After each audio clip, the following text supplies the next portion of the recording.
At 7:06 in the morning, a rented boom lift hovered over Birch Ridge like a UFO with a side hustle. My neighbors were filming on their phones while my contractor, still in his safety harness, guided a cedar platform across the air. Down on my driveway, Marla Yates, HOA president with her crisp visor and vengeful latte in hand, was shrieking at the top of her lungs. "Illegal tree castle," she screamed as my contractor bolted the floating kid fort to my house ledger with heavy-duty hurricane ties rated for Category 5 winds. The boom lift beeped its warning signal. The impact ratchet sang its mechanical song. A banner I'd specially ordered and hung from the platform fluttered in the morning breeze. "Welcome to the deck." I stood in my doorway with my coffee, watching Marla's face turn the color of a ripe tomato. This was going to be a good day. I moved to Birch Ridge 3 years ago for the quiet life. A nice cul-de-sac, a decent grill, and the soft percussion of sprinklers at dusk. That's all I wanted. I'm a technical writer who collects fountain pens and calls my 8-year-old son Milo buddy, instead of champ. I work from home, writing instruction manuals for industrial equipment. It's boring work, but it pays well and lets me be around for Milo after school. Milo had built himself a wobbly tree fort out back last summer, just 2 pallets and a dream perched in a sprawling oak tree that had to be at least 80 years old. The fort was crooked enough to make any carpenter cry, held together with mismatched nails and what I'm pretty sure was duct tape. But Milo loved it. He'd spend hours up there with his toy cars and comic books. When I offered to fix it up properly and make it safer, add some actual structural support and maybe a rope ladder that didn't look like a death trap, that's when HOA lightning struck. Enter Marla Yates, the patron saint of laminated bylaws and HOA overreach. She'd been president for 6 years running, unopposed because nobody else wanted the job. She slid a notice under my door within hours of me mentioning the tree fort repair to my next-door neighbor. The notice was printed on official HOA letterhead with her title in bold: President, Architectural Review Committee Chair, Compliance Officer. Remove the tree structure within 10 days, it read in red ink. Tree structures are visually disruptive and a fall hazard. She'd even attached a grainy photo of Milo's fort taken with what looked like a telephoto lens from her upstairs window. I read through the covenants, conditions, and restrictions document twice that night, highlighting relevant sections as I went. It's 147 pages of single-spaced legalese, and I read every word. She was right about one thing. Section 12, Paragraph C, Line 4, no treehouses allowed. But you know what was gloriously, explicitly permitted in Section 12, Paragraph A, Lines 1 through 6? Attached decks, patios, and elevated platforms affixed to the primary dwelling structure. Marla escalated with the zeal of a couponer on double discount day. First came the friendly reminders, printed on gold foil paper, slipped under my door every other morning. "Children do not need heights to be happy," one of them read. Another said, "Ground-level play promotes safety and community values." She even left one that just had a cartoon of a kid with a broken arm and a frowny face. Then she started patrolling with a tape measure, peering over my fence like a meerkat with priors. I'd see her out there at 7 in the morning and again at 6 in the evening, measuring distances from my property line, taking notes in a little spiral notebook. My doorbell camera caught her trying to measure the height of the oak tree with a laser rangefinder. She even spread a rumor through the neighborhood that Milo was operating a commercial skateboard park from the tree fort. Milo is 8 years old. He owns 2 Beyblades and a stuffed dinosaur named Kevin. He doesn't even own a skateboard. But somehow this rumor made it to 3 different neighbors who asked me about it at the mailbox. I filed for a city permit to convert what I very carefully labeled as child's recreational platform into an attached deck. I hired a licensed contractor named Rick who'd been building decks for 20 years. We got architectural drawings stamped by a structural engineer, paid all the fees that totaled about $400, and scheduled all the required inspections. Everything by the book. Every I dotted, every T crossed. Marla countered by calling a special HOA meeting on a Tuesday night, featuring a PowerPoint presentation she'd clearly spent hours creating. It was titled The Sanctity of Sightlines, in a dramatic serif font. I'm not kidding. She had 42 slides. It included stock photos of cliffs, waterfalls, and for some reason, the Grand Canyon. "If we allow this," she warned the board, pointing dramatically at a slide that showed a treehouse photoshopped to look like a skyscraper. Next it'll be zip lines and chicken coops. I heard actual gasps from the audience. Someone in the back row whispered, "Not chickens." Mrs. Chen from 2 houses down raised her hand and asked, "Is his deck even going to be visible from the street?" Marla's eye twitched.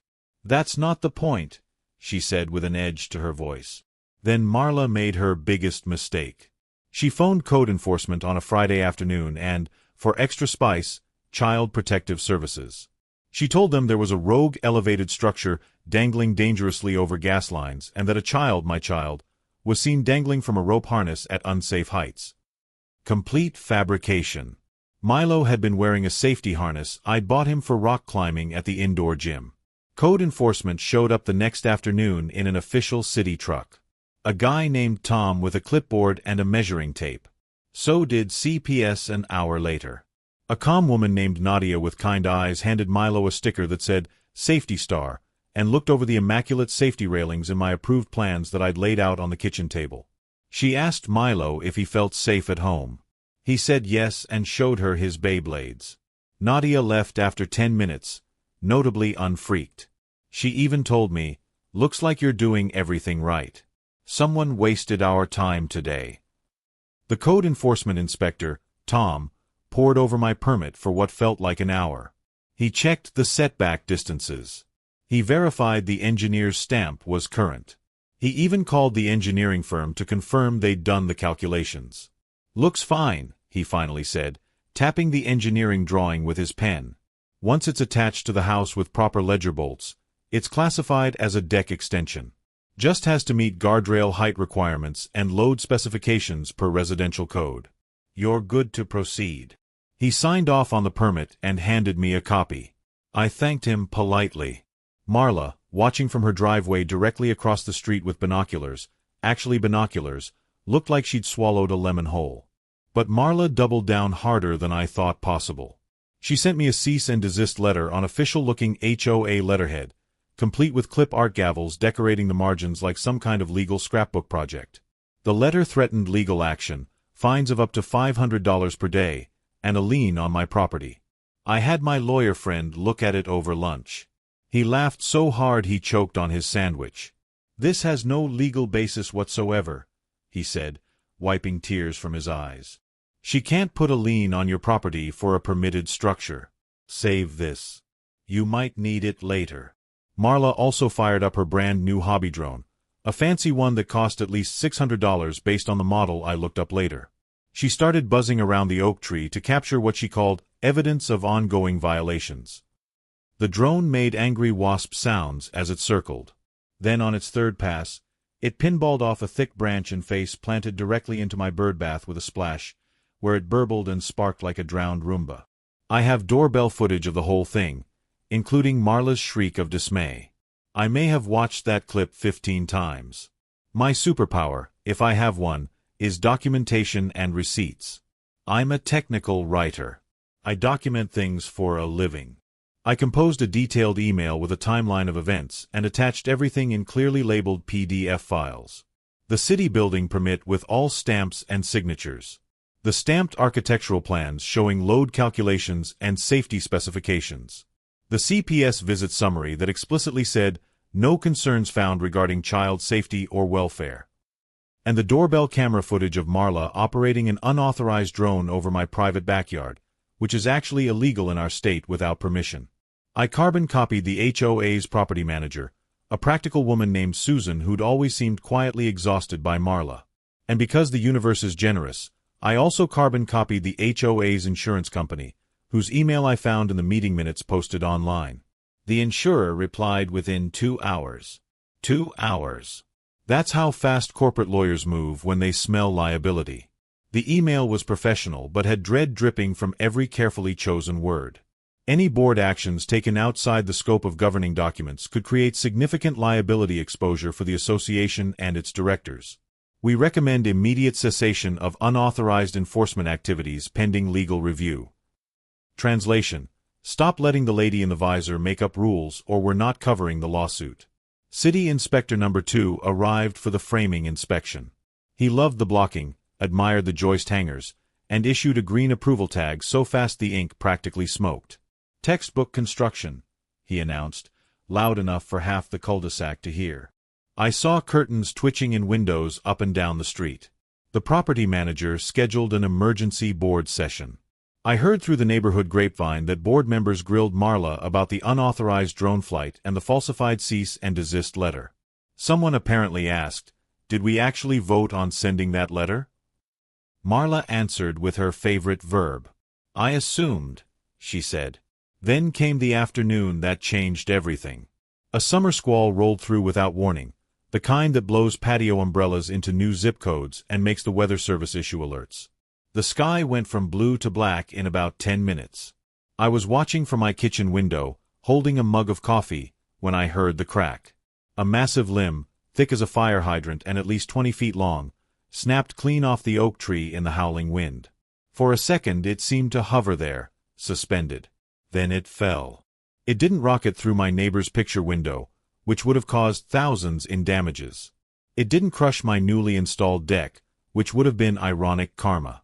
Instead, my brand-new deck railing caught it like a linebacker making the play of the season. The pressure-treated posts flexed. The stainless steel cables hummed like guitar strings but held firm, exactly as the engineer had calculated. The branch settled against the railing, supported and stable. At the exact same moment, and I couldn't have scripted this better if I tried, the Amazon delivery driver was sprinting across my property. Marla's German Shepherd, a beast named Kaiser, had gotten loose again from her yard. The driver had been treed on my front porch, clutching a package and looking terrified. When he saw the deck, he ran for it like it was an airport runway to safety, his feet pounding on the cedar boards. He made it across, hopped my back fence, and gave me a thumbs up through the kitchen window. The city inspector, a different guy named Marcus who'd come for the final inspection, was standing in my backyard under an umbrella. He'd watched the whole thing unfold. The branch. The railing holding. The delivery worker's escape. He just stood there for a moment, then walked up to the deck, rain still coming down in sheets. He ran his hand along the railing where the branch rested. Then he pulled out his inspection sheet and signed the final approval right there on the wet paper using the deck railing as a table. News traveled at HOA speed, which is to say faster than light. By the time the rain quit 30 minutes later, everyone in the cul-de-sac had seen or heard about 3 things. Marla's expensive drone being lifted soggy and dead from my birdbath. A massive tree limb cushioned and held by what she'd called the menace deck in her PowerPoint. And a delivery guy in a brown uniform high-fiving my son Milo on my front porch. The insurance company issued a formal letter to the HOA board within 48 hours. I know because Susan, the property manager, forwarded it to all residents for transparency. The letter was 2 pages of legal language that boiled down to, due to unauthorized enforcement actions, falsified legal threats, and potential invasion of privacy violations, we are conducting an immediate review of the association's liability coverage. Future coverage may be contingent on governance reforms. Translation: Stop letting Visor Voldemort make up rules and threaten people, or we're not covering your lawsuits. The board called an emergency vote. Marla tried to defend herself, I heard, bringing printouts of the tree fort photos and her measurements. But when someone asked about the fake cease and desist letter, she apparently went silent. When asked about calling CPS with false allegations, she said she was acting in the community's best interest.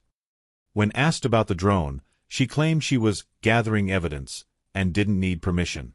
The vote to remove her as president wasn't even close. 11-2. Even her best friend on the board voted against her. But that wasn't all. The board, likely terrified of the insurance situation, decided to make an example. They fined Marla $2,000 for willful privacy violations and harassment of a resident. It was right there in the bylaws she loved so much. Section 23. Board members are held to a higher standard of conduct.